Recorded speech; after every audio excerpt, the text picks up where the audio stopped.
अशोक चव्हाण पूर्व मुख्यमंत्री महाराष्ट्र कांग्रेस पार्टी के बड़े सीनियर लीडर, कल पूर्व कांग्रेस नेता, कल उन्होंने जो है इस्तीफा दे दिया था कांग्रेस पार्टी की प्राइमरी मेंबरशिप से और अब वो बीजेपी में जा रहे हैं। उसकी तस्वीरें आ रही हैं, देखिए इस वक्त देवेंद्र फडणवीस वहां पर मौजूद हैं, बीजेपी के प्रदेश अध्यक्ष वहां पर मौजूद हैं और अशोक चव्हाण अब बीजेपी में शामिल हो रहे हैं। उन्होंने कहा था मेरी जीवन की नई यात्रा जो है आज शुरू होने जा रही है।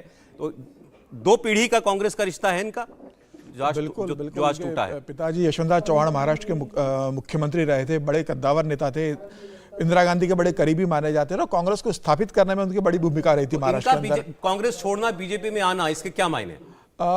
देखिए, अशोक चव्हाण मराठवाड़ा से आते हैं, नांदेड़ से सांसद रहे हैं, उनका गढ़ माना जाता है नांदेड़। लेकिन भारतीय जनता पार्टी ने जिस तरीके से नांदेड़ के अंदर और मराठवाड़ा के अंदर अपनी स्थिति मजबूत की थी, आप देखिए 2019 का लोकसभा चुनाव नांदेड़ से अशोक चव्हाण हार गए थे, जो कल्पना नहीं कर सकते थे कि नांदेड़ से कभी हारेंगे।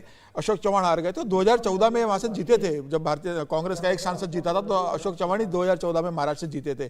तो मराठवाड़ा के बड़े नेता माने जाते हैं। कांग्रेस के तो अभी 1 साल पहले तक प्रदेश अध्यक्ष भी रहे थे। ये जरा एक बार सुन लें क्या कह रहे हैं देवेंद्र फडणवीस। यांनी ज्या प्रकारे भारताला विकसित करण्याचं स्वप्न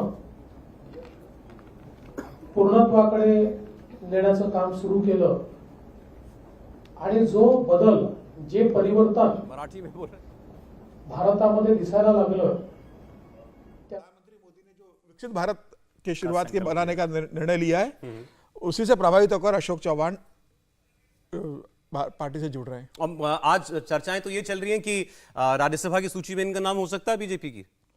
हाँ, मुझे लग रहा है राज्यसभा भी पार्टी भेज सकती है और ये भी हो सकता है कि इनको नांदेड़ से पार्टी लोकसभा का टिकट दे। हालांकि नांदेड़ से भारतीय जनता पार्टी के ही सांसद है चिकलकर वहाँ से। ये भी कहा जा रहा है कि इनकी पत्नी जो पहले बोयर से विधायक रह चुकी है, उसको जिस सीट से इन्होंने भी इस्तीफा दिया है वहां से उनकी पत्नी विधानसभा लड़ सकती है और ये लोकसभा चुनाव लड़ सकते हैं। तो ऑप्शन खुले, अभी पता पड़ेगा कि पार्टी तो राज्यसभा कांग्रेस के पास अगर एक कोई कद्दावर नेता था, एक सीट निकालने की गुंजाइश थी, कम से कम टक्कर होती, तो वो भी अब बीजेपी में आ गए। हाँ, मतलब सीट तो ये हार चुके थे, भारतीय जनता पार्टी में मजबूत हो गई। लेकिन ये जरूर है कि नांदेड़ में इनका बहुत प्रभाव है, मराठाओं के अंदर बहुत प्रभाव है। लेकिन ये भी एक समस्या है कि मराठवाड़ा के क्षेत्र में ये मराठाओं के बड़े नेता माने जाते थे, वहाँ के ओबीसी अशोक चव्हाण के बहुत विरोधी माने जाते हैं। तो भारतीय जनता पार्टी को सामंजस्य बनाना पड़ेगा मराठवाड़ा के अंदर कि आपने अजित पवार को साथ में ले लिया, आपके साथ एकनाथ शिंदे मराठा आ गए, आपके साथ अशोक चव्हाण मराठा आ रहे। तो मुझे लग रहा है ये मराठा नेता अपने अपने क्षेत्र के बहुत मजबूत है। तो ऐसे में ओबीसी जो भारतीय जनता पार्टी के साथ जुड़ा हुआ है, उसको भी संभालना भारतीय जनता पार्टी के लिए एक चुनौती होगी। जिस हिसाब से मराठा लीडर्स भारतीय जनता पार्टी में आ रहे हैं, निश्चित रूप से मराठवाड़ा में इसका जरूर फर्क पड़ेगा, क्योंकि इनके साथ वहाँ के प्रदेश अध्यक्ष और एमएलसी भी कल छोड़ दी उन्होंने पार्टी ने। और खबर यह है कि 4 से 5 एमएलए जो अशोक चव्हाण के बड़े करीबी रहे हैं, वह भी आने वाले दिनों में पार्टी छोड़ सकते हैं। तो निश्चित रूप से कांग्रेस के लिए एक बड़ा झटका है। 2 बार मुख्यमंत्री रहे हैं, पिता मुख्यमंत्री रहे हैं, कांग्रेस के प्रदेश अध्यक्ष। मिलिंद देवड़ा के जाने के ठीक बात, बिल्कुल मिलिंद, अशोक चव्हाण का पहले से ही चर्चा चल रही थी। खबर यह भी थी कि वो राहुल गांधी से बात करने की कोशिश कर रहे थे पिछले दिन से, लेकिन राहुल गांधी ने उनसे बात करने का समय नहीं दिया। प्रदेश अध्यक्ष से भी उनकी बातचीत चल रही थी। लेकिन मुझे लगता है कि राजनीतिक रूप से ये भी वो डेजावू वाली फीलिंग आती है इसमें भी, जब आप कहते हैं राहुल गांधी से समय मांग रहे थे, बात करने की कोशिश कर रहे थे। हर नेता यही कह करके अलग होता है। अशोक चव्हाण का जाना, हर्षवर्धन जी।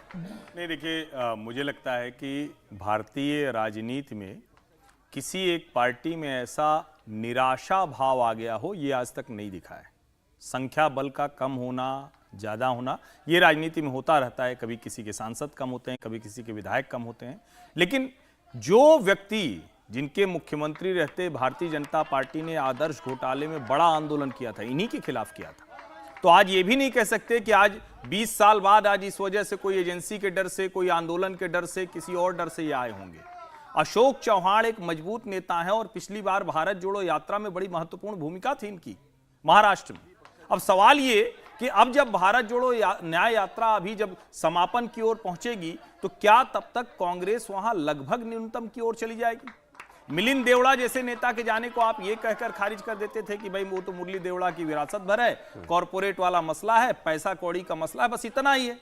लेकिन कमाल की बात ये कि वो अशोक चव्हाण जो सिर्फ सीट जीतना या एक प्रभाव क्षेत्र का मसला नहीं था। अगर महाराष्ट्र की राजनीति में इस वक्त 3 नेताओं का नाम लेते हैं तो उसमें एक अशोक चव्हाण का नाम आता है। अगर वो इस तरह से पार्टी छोड़ रहे हैं, इसका मतलब ये कि इनको लगने लगा है कि कांग्रेस की नाव राजनीति के समंदर में रुक गई है। जैसे वो मछुआरे नहीं एक जगह डाल के बैठ जाते हैं कि आगे पीछे नहीं, बस उसके आगे वो जा ही नहीं पाते, वो स्थिति हो गई है। और अगर ये स्थिति हो गई है तो नेता कितने छोड़कर आएंगे वो अलग बात है। लेकिन मैं फिर से दोहरा रहा हूं, महाराष्ट्र को लेकर शायद हम 2024 के लोकसभा चुनाव में वो होता हुआ देखेंगे, और ये अकल्पनीय भी हो सकता है। क्योंकि आप अगर ध्यान से देखें तो कोई नेता किसी के पास जिसकी साख हो, जो कुछ कर सकता हो, जिसकी जनता से कनेक्ट हो, वो रह ही नहीं गया है। और सब क्या कहते हैं, जो आपने अभी एक शब्द कहा, मुझे भी हंसी आ गई, राहुल गांधी किसी से मिल ही नहीं रहे, यानी अपने नेता से नहीं मिलेंगे, और रास्ते में राह चलते कोई उन्हें व्यक्ति मिल जाएगा जिसका कुत्ता भूखा है, उसको बिस्किट खिलाने का प्रयास करेंगे। बड़ा विचित्र है ये, राजनीति ऐसे नहीं होती है, राजनीति ऐसे नहीं, और भारत जैसे देश में तो बिल्कुल नहीं होती है। जो व्यक्ति मांग रहा होगा टाइम, जहां चर्चा हो रही होगी, वो करो अगर यार देखो ये क्या तमाशा है, ये कौन सा तरीका है भाई। इनकी भारत जोड़ो न्याय यात्रा चलती रहती, हमारी पार्टी जो खांटी कांग्रेसी होगा, आप उसकी पीड़ा समझिए। ये अशोक चौहान उसी का एक बड़ा संकेत है, बड़ा लक्षण। खांटी कांग्रेसी जैसा आपने शब्द इस्तेमाल किया, यही है खांटी कांग्रेसी जो छोड़ छोड़ के जा रहे हैं।